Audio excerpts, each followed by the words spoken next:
Gracias por continuar junto a nosotros. En la primera emisión de Informa TVX nos encontramos en su espacio de entrevista, martes 3 de enero, y como lo anticipé, ya está conmigo Otto Urrutia, jefe de investigaciones de accidentes de tránsito de la Policía Nacional Civil. ¿Cuál es el tema que vamos a desarrollar en los próximos minutos? Hablaremos de los resultados del plan Navidad Segura respecto al tema de accidentes de tránsito. Bienvenido, inspector, un gusto. Gracias, un gusto también para nosotros.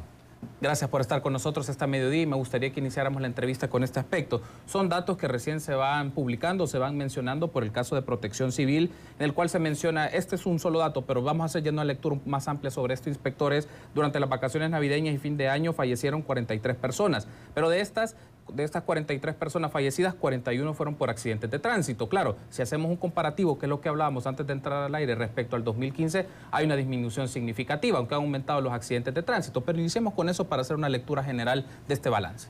Sí, es correcto. Tenemos una disminución del 40.6% en relación al periodo del año pasado. El año pasado tuvimos 69 personas fallecidas y hoy tuvimos 41. Eso significa de que se ha trabajado, se ha hecho algo para disminuir la cantidad de personas fallecidas. Sí se han incrementado los accidentes, pero haciendo la valoración ahí con la disminución de los fallecidos, nos deja ver pues que una de las causas principales de aquellos accidentes donde hay múltiples lesionados ha sido la velocidad excesiva. Siempre, permanentemente, la velocidad excesiva ha sido el primer lugar en homicidios y el tercer lugar en lesionados. Nunca ha salido del tercer lugar. Hoy, en esta ocasión, la tenemos en la quinta posición. Significa que también coincide, ¿verdad? No hemos tenido aquellos accidentes de gran impacto en las carreteras. Sí han habido fallecidos por accidentes, pero uno, ¿verdad? Y unos lesionados, a excepción en San Miguel, que fue el accidente más connotado que hemos tenido en el periodo. De tal manera de que consideramos de que la velocidad excesiva responde a esta disminución, ¿verdad? Es decir, que no hemos tenido accidentes graves con impacto de múltiples fallecidos. Hemos tenido impactos de 10, 5 fallecidos en un solo accidente, ¿verdad? Y hay un aspecto que me llama la atención, inspector, que usted menciona hay una disminución significativa a comparación, 40% a comparación del año anterior, y es a razón de qué podríamos hacer la lectura de qué propició de que se disminuyeran estas cifras, qué elementos fueron. Podemos hacer una combinación de factores como el despliegue policial en ciertas zonas para hacer retenes, podemos hablar de que los ciudadanos han considerado conducir con más seguridad o hacerlo con más tranquilidad y evitar el exceso de velocidad. ¿Qué factores o qué elementos podríamos considerar para tener este resultado? Exacto, yo me refería a la velocidad excesiva como un factor nuevo que aparece hoy en las estadísticas, pero obviamente todo el despliegue del dispositivo de tránsito a nivel nacional, alrededor de 600 controles vehiculares, dentro de ellos incluso con delegados de la Corte de Cuentas, ¿verdad? Que es un tema que ha disminuido.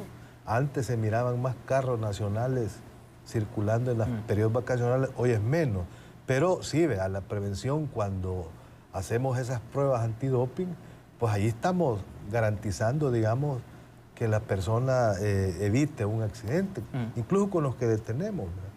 Los que detenemos quizás un favor le hemos hecho, ¿verdad? Porque el último es de 900 y pico de grados que hallamos en Morazán el día de ayer. Ah, claro. Entonces ese es un estado de ebriedad ya casi inconsciente. Si lo logramos detener y no le pasó nada, ese hombre debe estar agradecido, ¿verdad? O no hizo daño a nadie o no se hizo daño a él. Entonces sí, vea, confluyen algunos factores. Otro es que las personas, ojalá con este nuevo año empezáramos a cumplir en un nivel más elevado la normativa de tránsito, ¿verdad? Porque la ley manda de tránsito de que debemos de manejar a la defensiva, ¿verdad? Y siempre estar atento a lo que tenemos adelante, ¿verdad? Nunca descuidarse.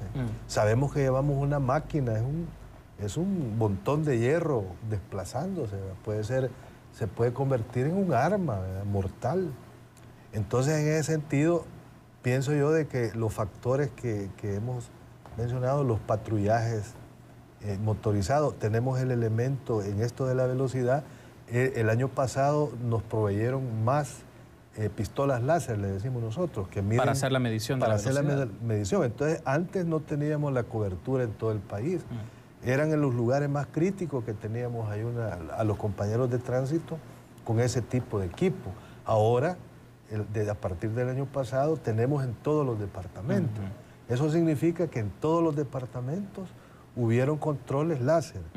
Y nos vamos a los puntos donde la accidentabilidad nos ha demostrado que el uso de la velocidad excesiva es lo que nos ha causado las muertes. Entonces, todo eso, como factores que usted hablaba, puede ser que eso esté funcionando para ver esta disminución, que es significativa, es un 40%. ¿verdad? Ahora con el tema de los accidentes, es algo que es interesante porque en el registro que se tiene de la policía entre el 23 de diciembre y el 1 de enero se registran 566 accidentes viales, pero hay que ver un aspecto que me interesa destacar, inspector, es la gradualidad de estos accidentes. Evidentemente hay accidentes que a veces solo son un choque, que puede ser un daño material, pero hay otros que sí generan un daño a las personas, un daño personal que puede tener un nivel o escala de gravedad. Pero también cómo se puede hacer esa medición para ser más precisa. En algunos casos son accidentes de menor impacto, a otros que sí se pueden prevenir por las características mismas de la zona donde pasan las personas que manejan. Sí, en efecto, si vemos la cantidad de accidentes, 619. Ese es el dato ya definitivo. Ok, pero de esos tenemos 317 que solo son daños materiales, daños en los vehículos. Ahí no han habido personas lesionadas, mucho menos fallecidos. Casi estamos hablando de un 40% de la cantidad de accidentes son sin daños personales. Y el resto, sí, ¿verdad? 373 con daños personales. Pero yo le decía que nosotros, cuando son con daños personales, la estadística la vamos registrando no por la gravedad de los accidentes, sino porque una persona dice que le duele el cuello, entonces ese es un accidente con lesiones. Entonces así se nos presenta en 373. Ahora bien, siempre hay un porcentaje que es fatal. No pero la gran cantidad de estos accidentes son leves. Me refiero a las lesiones. Y aquí tenemos, en estos fallecidos también, tenemos una gran cantidad, casi el 40 de personas fallecidas por atropello. Hoy el atropello es una estadística que registramos que se mantiene en un 50%, hemos llegado hasta el 60% de los fallecidos diariamente son peatones, ¿verdad? Ahora, entonces no son colisiones, no son choques, sino que alguien se pasó llevando a 2 personas y murieron. Otro elemento es interesante porque creo que también los amigos y amigas de la audiencia lo pueden tener presente cuando se habla de los accidentes de tránsito, es la participación de accidentes donde están motociclistas. Y creo que ese es un dato interesante porque también si lo vemos una lectura del año también y particularmente en este periodo, los accidentes de tránsito donde están involucrados las motocicletas entiendo que han venido en ascenso o es un aspecto en donde se ha prestado más atención. Me gustaría, inspector, que nos haga una lectura particularmente de este fenómeno. No, fíjese que a nivel de general, el año pasado nosotros terminamos, ¿verdad?, con una reducción, con un incremento leve en todos los rubros. Sí. Por ejemplo, aquí tengo las estadísticas.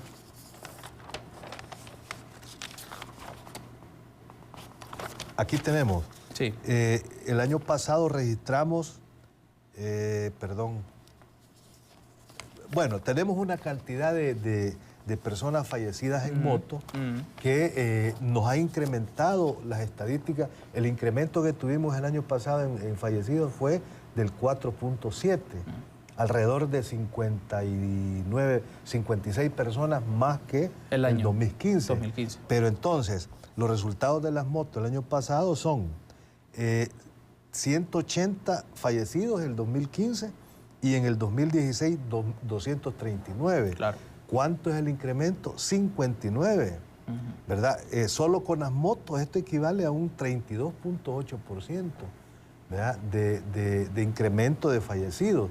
Esto es lo que en general también nos incrementó a ese 4.7 a nivel de todos los vehículos. Entonces quiere decir que estamos en un problema con los fallecidos en moto terrible, ¿verdad? Porque si así va la tendencia, imagine 239 y el año antepasado 180. Significa si la tendencia es así, vamos a llegar a un muerto diario de moto, porque en general tenemos un promedio de 3 homicidios diarios personas que mueren en accidentes de tránsito.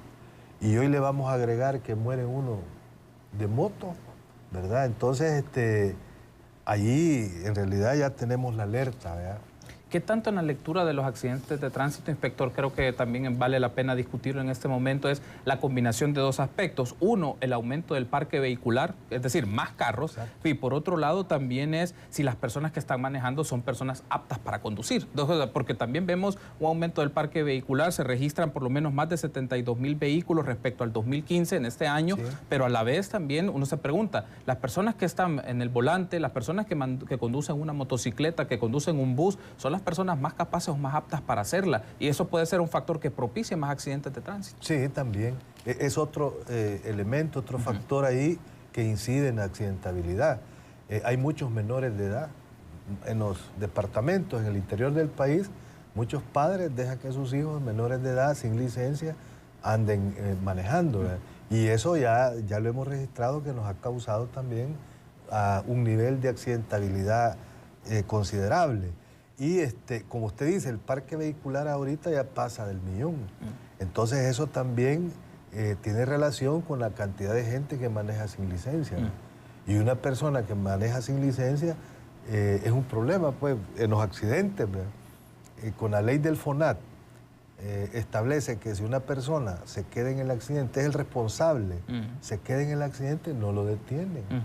Pero la misma reforma, el artículo del FONAT habla, a excepción desde cuando un menor de edad anda sin licencia, o cuando una persona no posee licencia, o carga licencia inadecuada. Entonces se quedó en el lugar, pero hay que detenerlo porque la ley así lo establece. Quizás es una forma de presionar para que todos los que manejamos andemos. ¿Qué dice la Fiscalía si una persona cometió un homicidio manejando y no tiene licencia? Lo primero es que falta de pericia, violentando la ley, porque la ley dice que hay que cargar la licencia. Entonces ese se convierte en un agravante, ¿verdad?, que hoy se está sancionando con detención. ¿Verdad? Entonces hacemos el llamado para que todo mundo saque su licencia y ojalá no se vean involucrados, pero dado el caso se vean involucrados, eso les exime de ir detenidos. Siempre el proceso se judicializa. El responsable tiene que responder por el homicidio, pero sin detención. ¿Verdad? Esa es la ventaja. Tenemos que hacer una pausa, inspector. Me gustaría que sigamos hablando justo de este último punto en el segundo bloque. Me parece muy interesante. Estamos hablando con Otto Urrutia, jefe de investigaciones de accidentes de tránsito de la Policía Nacional Civil, y hablamos de los resultados del Plan Navidad Segura y también de los accidentes de tránsito. Permítanos una pausa. Continuamos con más en la primera emisión de Informa TVX. Gracias por continuar junto a nosotros en la primera emisión de Informa TVX. Nos encontramos en la mediodía del martes 3 de enero y nos acompaña Otto Urrutia, jefe de investigaciones de accidentes de tránsito de la Policía Nacional Civil, y hablamos de los resultados del Plan Navidad Segura y hablamos de los accidentes de tránsito. Quiero retomar, inspector, lo que abordábamos al final del primer bloque, y creo que es interesante y lo queremos mencionar solo para efectos de que la ciudadanía le quede muy claro los procedimientos, y es porque evidentemente fue conocido en diversos medios de comunicación el caso de un accidente que se dio en el Paseo General Escalón, donde estuvo involucrado una joven y que generó, yo creo que a nivel mediático generó demasiado amarillismo en cómo se abordó este punto, pero creo que el ejemplo puede ser útil para que le explique a la ciudadanía el procedimiento que la policía hace ante estos casos. Personas que manejan sin licencia, pero también cuando genera una infracción y la otra persona a la cual chocó iba a hacer un giro indebido también. Es decir, toda esta lectura de este caso para que la gente conozca mejor el procedimiento de cómo aplica la ley del FONAT, cómo actúa la Dirección de Tránsito de la Policía Nacional Civil y también obviamente qué derechos tiene el ciudadano ante un escenario de esas características. Sí, es correcto. Bueno, mire, en el caso ya la institución hizo una aclaración y a la población vea de que fue un procedimiento correcto. Lo que decíamos, vea, si hay una persona que es responsable del accidente y no tiene licencia, pues hay que detenerlo. Y yo le explicaba a usted, todo detenido tiene que esposarse, ¿verdad? Porque una persona ya en el patrulla, nosotros desconocemos su sanidad mental que tiene. Hay gente que ya en el patrulla se descontrola. Y si la llevamos con las esposas adelante, por ejemplo, bien puede meterle en la cabeza del policía que va manejando. Agreden, algunas veces no es necesario el gran cuerpo para crear un problema y ahí ponemos en peligro la vida del detenido y la vida de los policías. Ustedes en Estados Unidos llevan una reja prácticamente, ¿verdad? Entonces, lo esposamos para atrás, porque esposar para adelante, eso no tiene sentido. Una persona esposada para atrás, el policía puede manejar mejor la situación. Ya.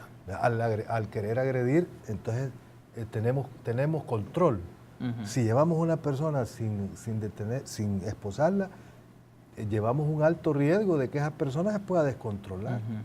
Y yo no sé, pues, uno se enfrenta a una cantidad de personas que no se sabe cuál es su condición mental, ¿me entiende? Peor si usted lo ve que es grueso, ¿verdad? Con mucha más razón hay que esposarlo. Entonces, en ese sentido, en todo accidente se detiene y se esposa. Entonces, allí fue el problema, porque había unos parientes de la señorita que querían evitar el procedimiento policial, ¿ya? Que así está establecido.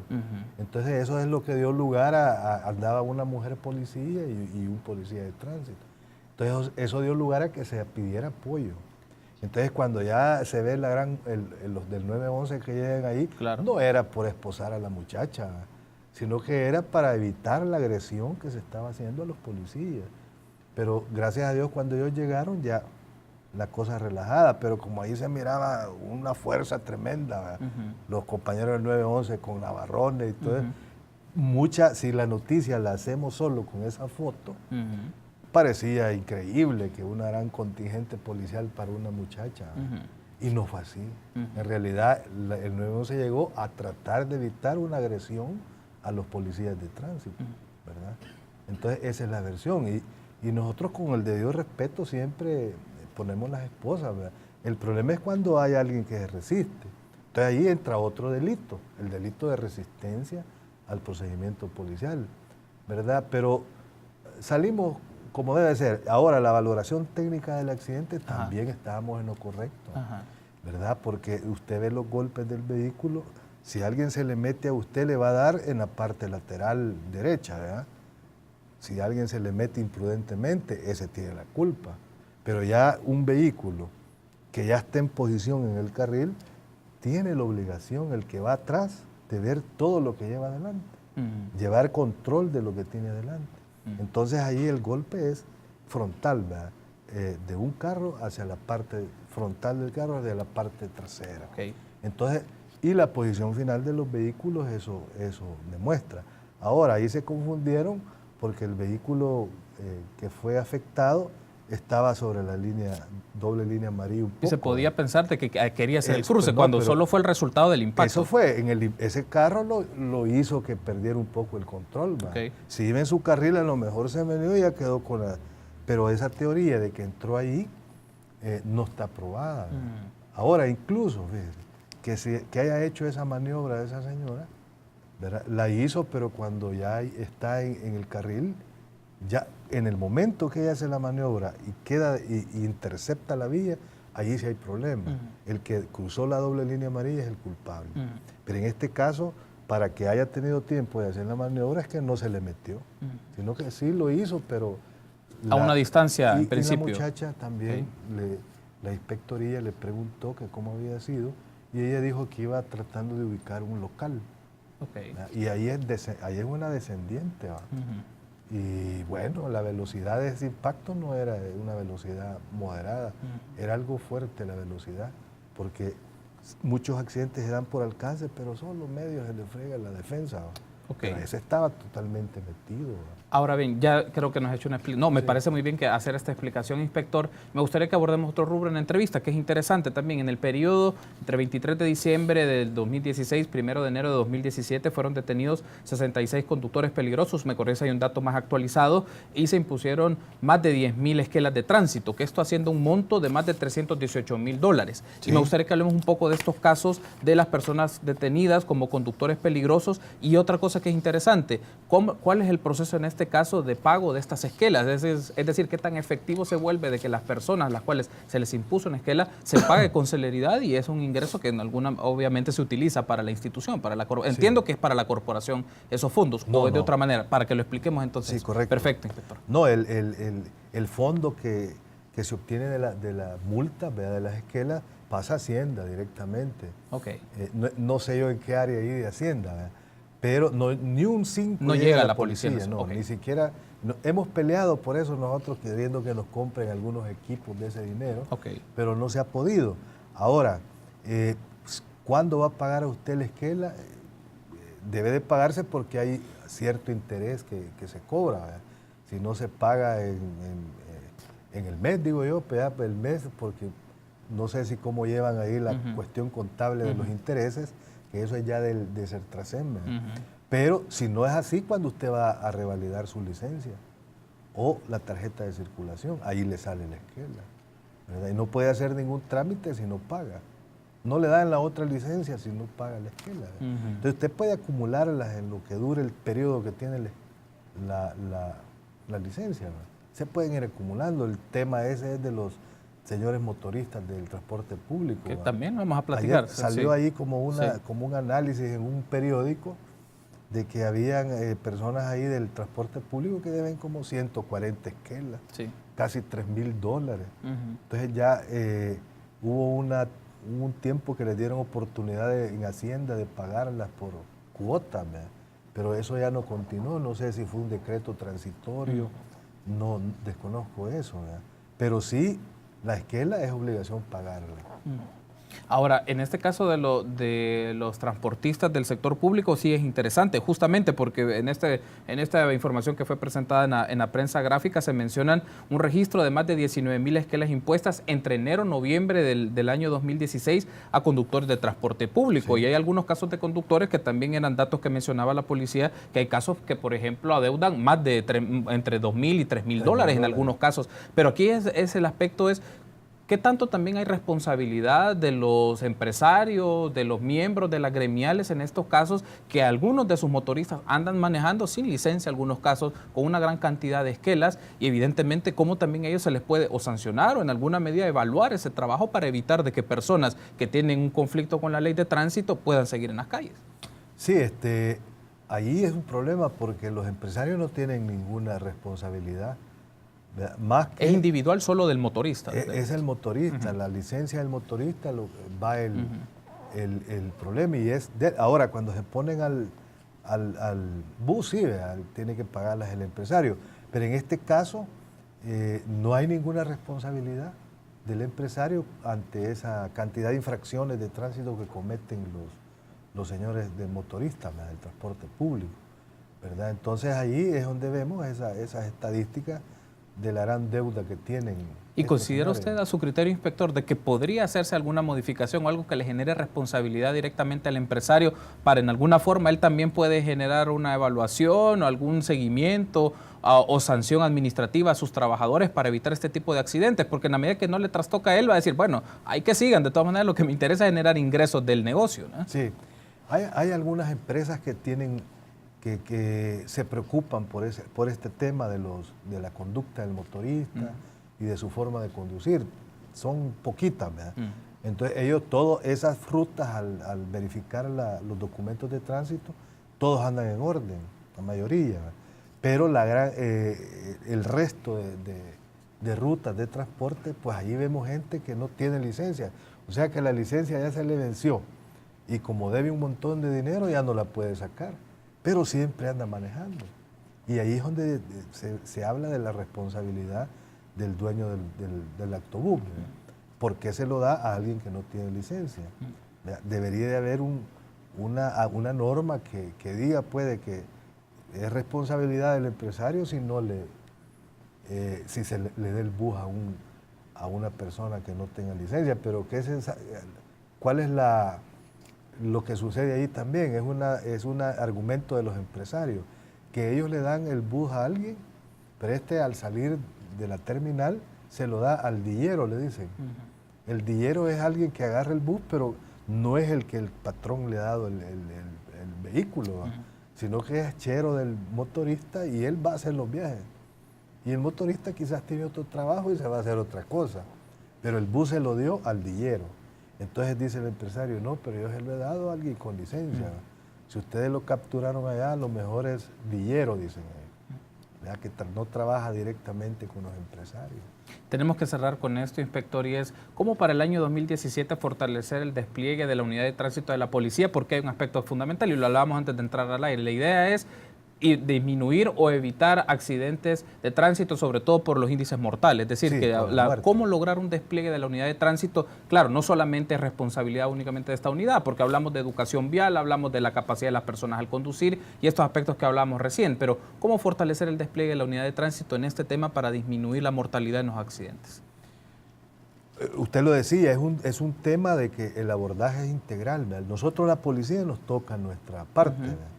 Y en ese sentido, pues, hablar de nosotros siempre es necesario hablar de más tecnología, ¿verdad? Fíjese que hay otros países, en Suecia parece que los radares los han desmontado, porque ya nadie hace uso de la velocidad excesiva. Entonces nosotros aquí esa tecnología no la tenemos, ¿verdad? El control de la velocidad en las autopistas con radares, no hay, es caro, ¿verdad? Es carísimo. Entonces, pero ahí está el reto, ¿verdad? Podríamos nosotros, como tránsito, como PNC, llegar a tener esos recursos. Tecnología, y puede ser un poco también estructuras de las calles, estructura vial. Tal vez hay algunas calles que facilitan mucho el tránsito muy fuerte, cuando no necesariamente, y en otras tal vez puede ser una velocidad un poco mayor para hacerlo más fluido. Ese es el tema es, por eso decíamos que es integral. De ahí tendría que también, se ha hecho algo hoy con la obra física en las calles, ¿verdad? Señalización es importantísimo, ¿verdad? San Salvador siento yo de que tiene un 80%, un 90% de señalización correcta. Sí. Siempre hay lugares donde hay necesidad, ¿verdad? Pero nosotros como tránsito coordinamos con el BMT y le mandamos la información de los lugares donde han habido accidentes y que ahí está fallando la señalización. La alcaldía tiene que ver con mantener despejado todas esas arboledas de la ciudad, ¿verdad? O esos chalets que se ponen en la calle también son factores de riesgo para los accidentes. Sale una persona de un chalet así a la calle, así abruptamente, ¿verdad? Y ahí tenemos un accidente, pero es por esos chalecitos no logra el conductor identificar a la gente que se le va a bajar rápido, ¿verdad? Entonces la alcaldía, es una cuestión ahí de que para mejorar la seguridad vial se necesita una política más agresiva, pienso yo, ¿verdad? Con más interés de todos los sectores, ¿verdad? No solo el gobierno, tiene que ver ahí la empresa privada, ¿verdad? El resto de instituciones del Estado, ¿verdad? Y cada quien, cuando maneja, siendo ya parte de ese interés, ¿verdad? De que mejoremos la seguridad vial, ¿verdad? Inspector, ha sido un gusto. Gracias por habernos acompañado. Gracias por haber estado con nosotros. Nos acompañó el inspector Otto Urrutia, jefe de investigaciones de accidentes de tránsito de la Policía Nacional Civil. Permítanos una pausa, continuamos con más en la primera emisión de Informa TVX. Regresamos en instantes.